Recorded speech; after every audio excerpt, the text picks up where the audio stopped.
Good morning.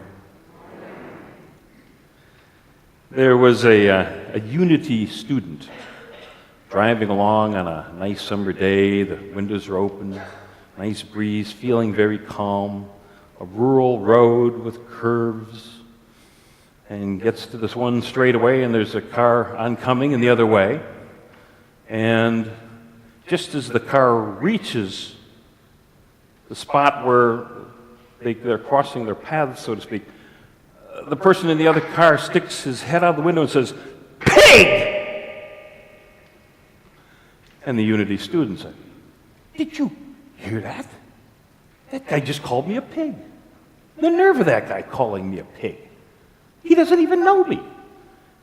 And all of a sudden, he has to slam on the brakes, and he just narrowly misses a huge hog sitting in the middle of the road.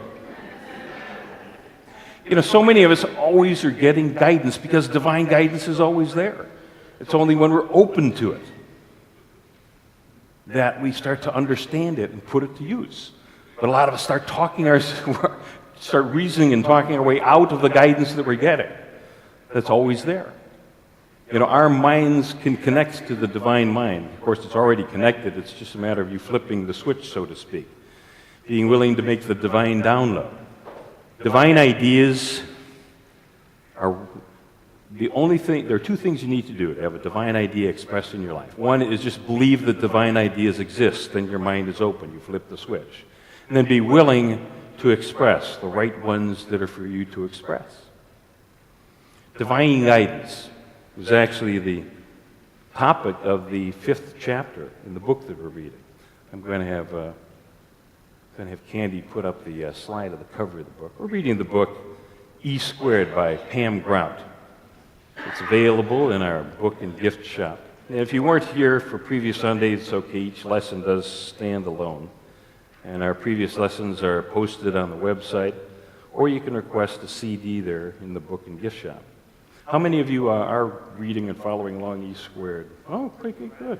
Oh, the majority of the room.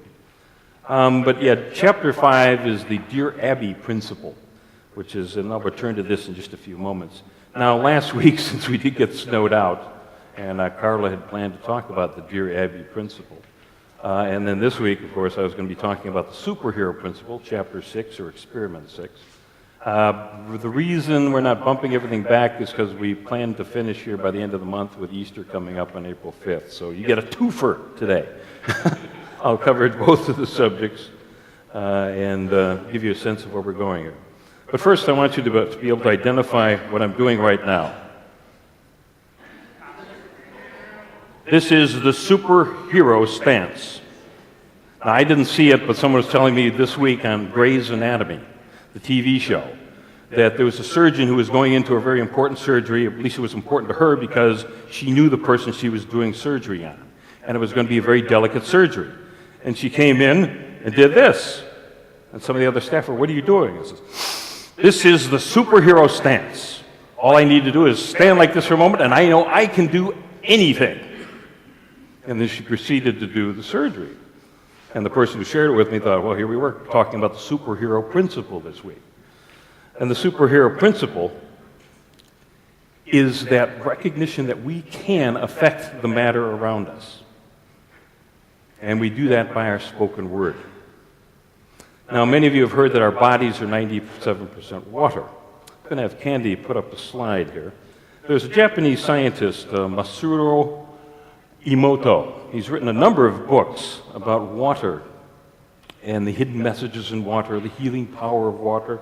But yeah, if you were to put Emoto into any bookstore or search engine or all, you'd come up with his various books. But back in 1994, he had an idea with his research staff, and that was if we were to freeze water and look at the ice crystals or like the snowflakes, you know, that are caused by the freezing of water, you know, we can see, just get some sense of what they look like.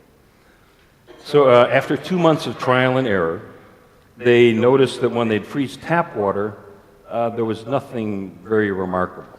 They also took water from rivers and lakes, but these were all near big cities, and once again, nothing remarkable. But One of the scientists had gone off into the wilderness and taken some samples from rivers and lakes off in the wilderness.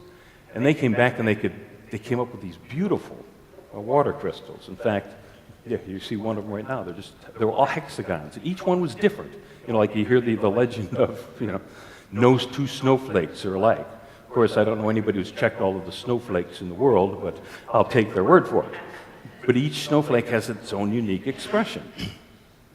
So then the next premise was, well, if the water near human beings isn't showing these snowflakes, but water in the wilderness is it a matter that we can affect the water, the molecules, the crystals? And so they did several experiments in the coming months. In some of the experiments, they would speak to these jars of water. Now, what they did was they used hospital-grade, double distilled water, absolutely pure. And what they do is some people would talk really kind words like, I love you, or thank you, or gratitude, and the other ones would be cursing at another jar of water. And then they would look at them underneath the slides. Other experiments, they'd take photos, some of them very pleasant scenes, some of them very unpleasant scenes, and they'd place them underneath the jars of water.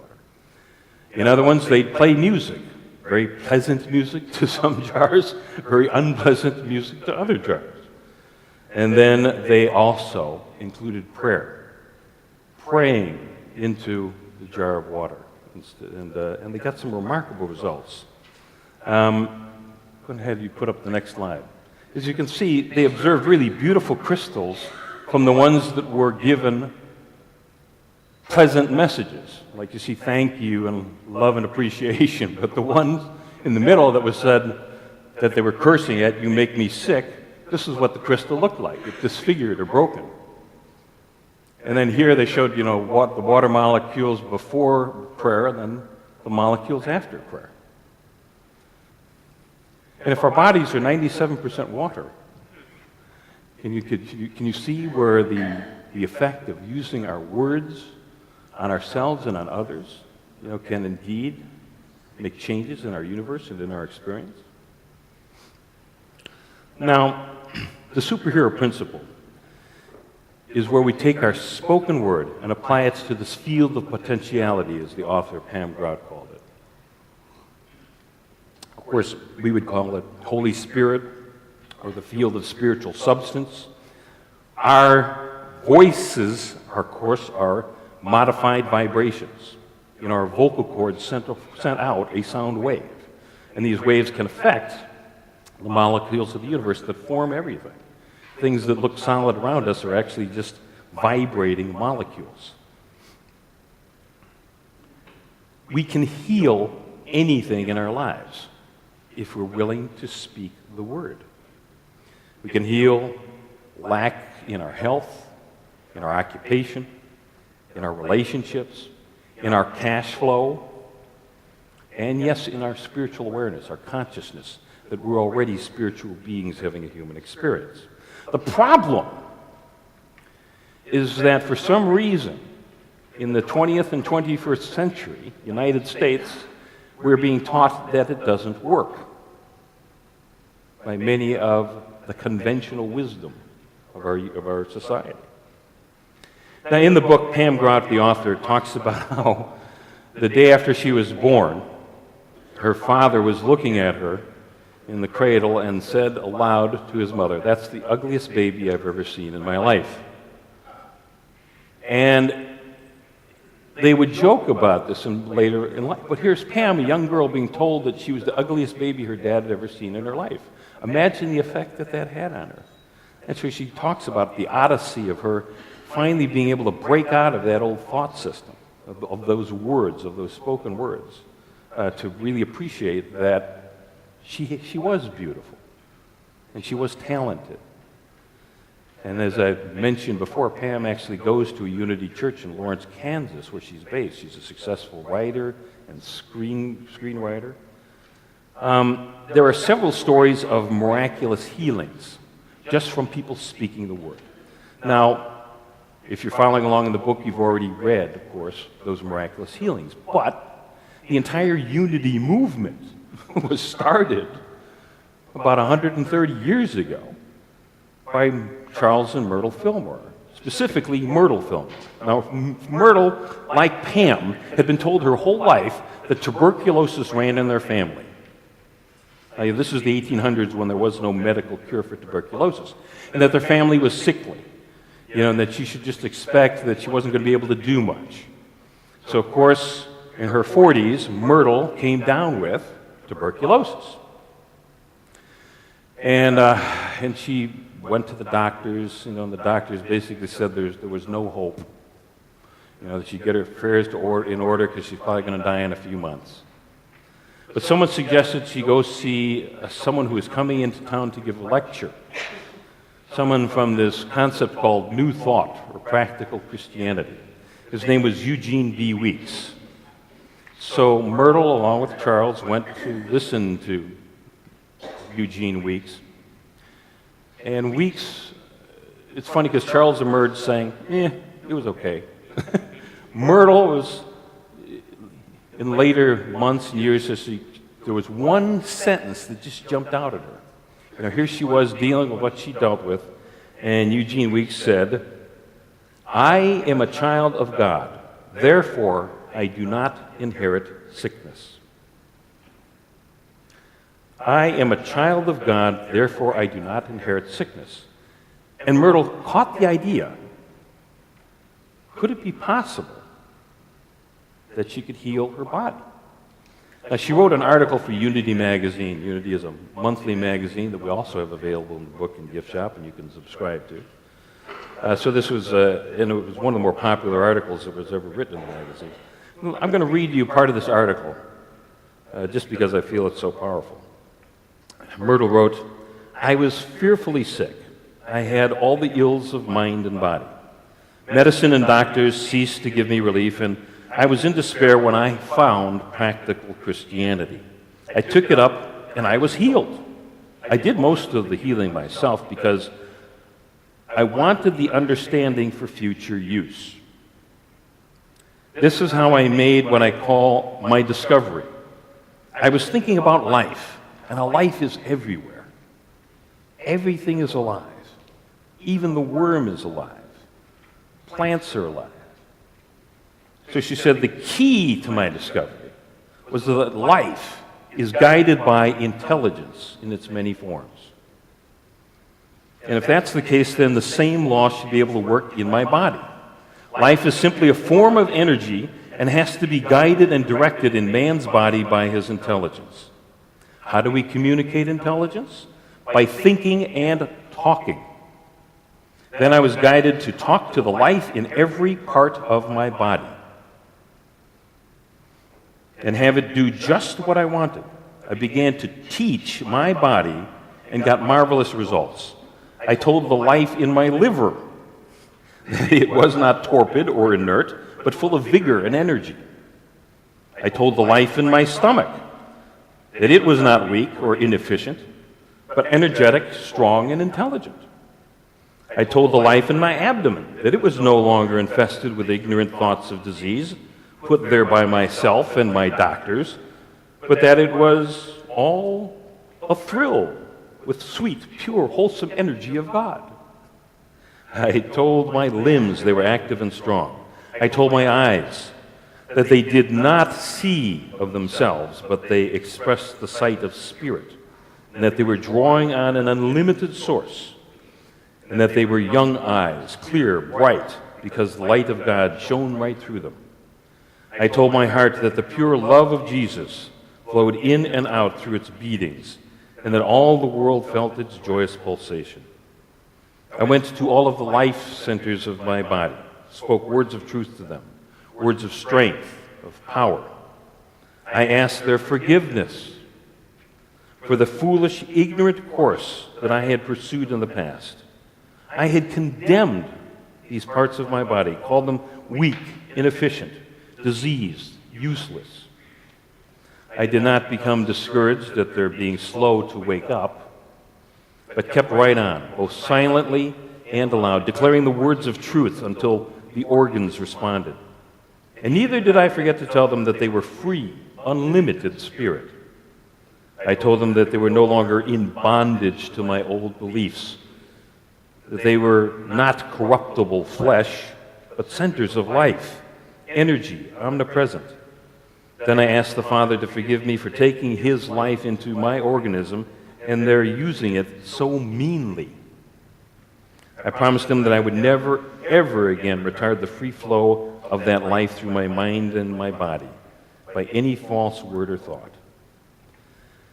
That I would always bless and encourage it with true thoughts and words in its wise work of building up my body temple. Then I would use all diligence and wisdom in telling it just what I wanted it to do. I also saw that I was using the life of the Father in thinking thoughts and speaking words, and I became very watchful as to what I thought and what I said. I did not let any worried or anxious thoughts in my mind, and I stopped speaking gossip, frivolous, petulant, and angry words. I want everybody to know about this beautiful true law and to use it. It's not a new discovery, but when you use it and get the fruits of health and harmony, it will seem new to you, and you will feel that it is your own discovery.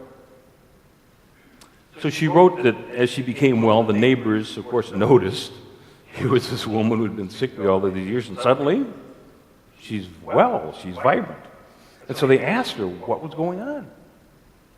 And they come to her for help. Can you do it for us too? And that was the beginning of the Unity movement. And in 1889, after 2 years of working with this process and healing herself, Myrtle was completely clear of tuberculosis. And Charles, her husband, watching all this unfold, decided to take almost a scientific approach to figuring out what had happened, how we can do this, how it can be repeated for other people. See, Myrtle Fillmore basically used denials and affirmations, which is, one of the basic things Unity teaches. A denial, well, in Myrtle's own words, the mental process of erasing from consciousness the false beliefs of the mind. What have we been taught before? Does it really still work for you? With denials, we're not trying to ignore the condition. We simply refuse to see that condition as the eternal state of your being. What a wonderful sentiment. A declaration, a diagnosis, or whatever. Does that have to be the final judgment of your life? Or can you just expel all of that, dissolve it, release it? And then you use an affirmation. In choosing what we will attract into our lives. An affirmation is a positive statement of truth. By the use of affirmations, we claim and accept that which is ours in truth. Like with illness, releasing, the thought that Myrtle had to be manifesting tuberculosis, recognizing that she could embrace this divine idea of perfect health. Scientists tell us that our bodies should be able to regenerate forever. And they're astounded that we don't all live to be at least 150 years old. But what happens is, of course, bad habits, bad thoughts, all of these things, start to just run down our body. And then we believe that we need to, check out at some point. In the Old Testament book of the prophet Joel, 2nd chapter, 25th verse, I will restore to you the years which the swarming locusts have eaten. What a beautiful concept. So whatever it is that you think, what are your regrets, the things that you thought you've lost, they can be restored. You just need to believe that they can be restored. So this is the concept of chapter 6, experiment number 6, the superhero principle. And what Pam suggests is, rather than start with perhaps healing cancer in your body or something like that, to start with something that became very popular in the 70s and 80s, and that was talking to your plants. People found that if they talked nicely to their plants, that they would thrive. If they cursed their plants, the plants would wither and die. And of course, there's the one Bible verse of, Jesus cursing the fig tree that bears no fruit. And it withers and dies. So what she suggests is get a cardboard egg carton. Of course, you got the 12 cups there in the egg carton. It says put potting soil in each of the 12 cups, and then put 2 seeds of green bean seeds, since they grow so quickly. So put them in each of the 12 cups. And then she goes, water them every other day, put them by the window, and then over a week, what you want to do is, with your intention and your words, tell the seeds in the left 6 to grow quickly, and tell the seeds in the right 6 to not grow. And then observe what happens. So are you up for that? All right.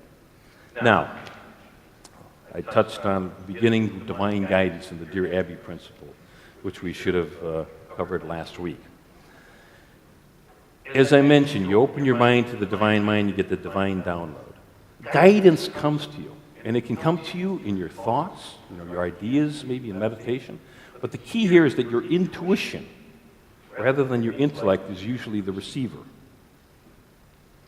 Now, it can also come through dreams, and it can come through the physical world. I find that a lot of times I'll put out a thought of like, gee, I wonder about blah, blah, blah, and then all of a sudden, through some media that day, whether it's TV or radio or the computer, there's my answer.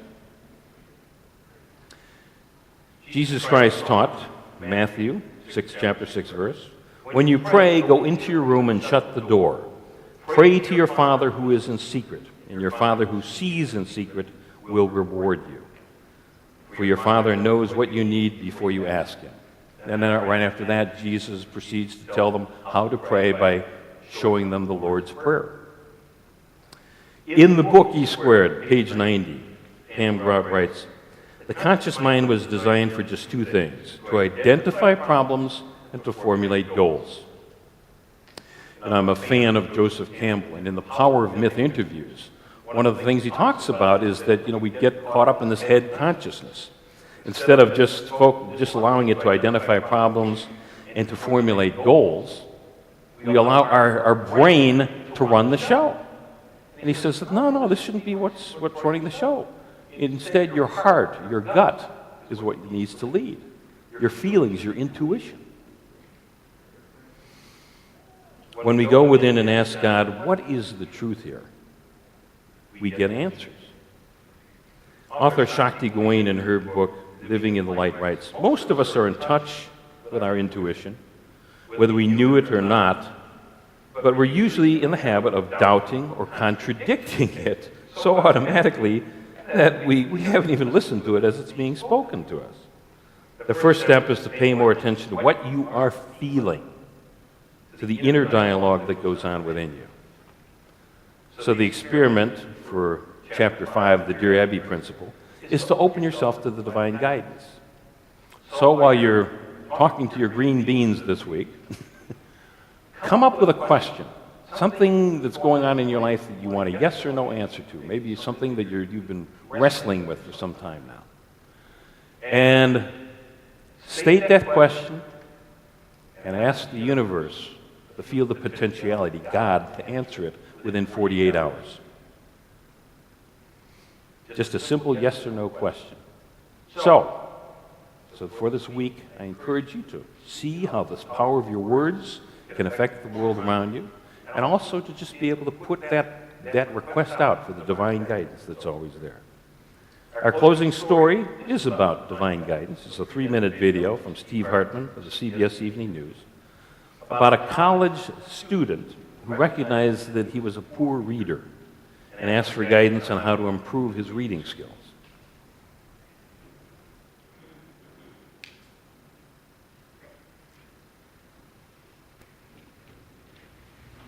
In Athens, Georgia, in the bestseller section of this Barnes & Noble, Kathy Rackley found a novel story of her own. I mean, a chance encounter in a bookstore. How wonderful is that? Did you have any idea at all who he was? None. And you didn't tell her? I did, but I knew they were going to find out. Yeah. But I wasn't going to say it. Fact is, Kathy may have been the only one in Athens who didn't know the name Malcolm Mitchell. Number 26 for the University of Georgia Bulldogs was one of the top recruits in the country a few years ago. He's Georgia royalty, and presumably, if Kathy had known that, she wouldn't have stood in that Barnes & Noble talking his ear off about the book club she'd just joined. I mean, he stepped back and he said, "You did?" And he said, "Can I join your book club?" And I said, "I don't know if you want to join mine. We're all 40, 50, and 60-year-old women." But Malcolm was undeterred. So now, one of the top wide receivers in the country meets monthly with his book club lady friends. Oh, yeah. And then he went to the wedding? I love that. He's the only man and the youngest by a generation. But Malcolm doesn't care, nor does he care what anyone thinks. Somebody called me a nerd. It's not a word that I'm used to hearing. Is it okay though? Are you okay with the label? I was proud of it. It's like a badge of honor to me. Knowing where I came from. Malcolm confessed to me that when he started college, he could only read at about a junior high level, and it bothered him. So he started putting as much effort into his reading game as his football game. Every free moment, he had a book in his hand. He's now reading things he never dreamed he could. And although some of the book club selections he would never pick himself, Malcolm seems to enjoy them all. The ending was great. Looking at your life now, all you've accomplished, what are you most proud of? I finished the Hunger Games series in about 2 days. Reading The Hunger Games. Yeah. Have you seen any of the footage? Have you scored touchdowns? That's not your most proud moment? That came natural. That's a gift. I had to work to read. But his greatest talent may lie in his ability to step so outside his comfort zone, to be able to meet people and focus so sincerely on what they have in common instead of their trivial differences. Nice to meet you. Sometimes football makes great men, and sometimes great men just happen to play football. Steve Hartman, On the Road, in Athens, Georgia.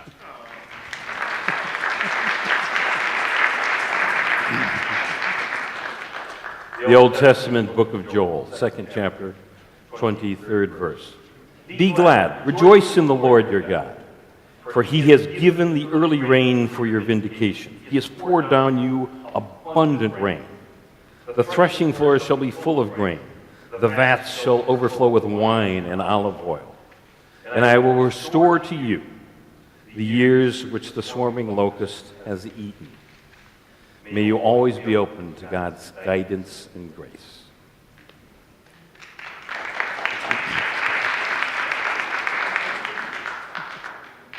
It's now time for our tithes and offerings. To contemplate unity of Indianapolis and how we are a place where people change their lives. Broken lives put back together again. People who've had addictions finally finding strength and how to move forward. The people at your lives transformed from illness to life. And just take what it is you're going to give today. And just open your heart for love into it. Speak the words of truth using the affirmation we have on the screen.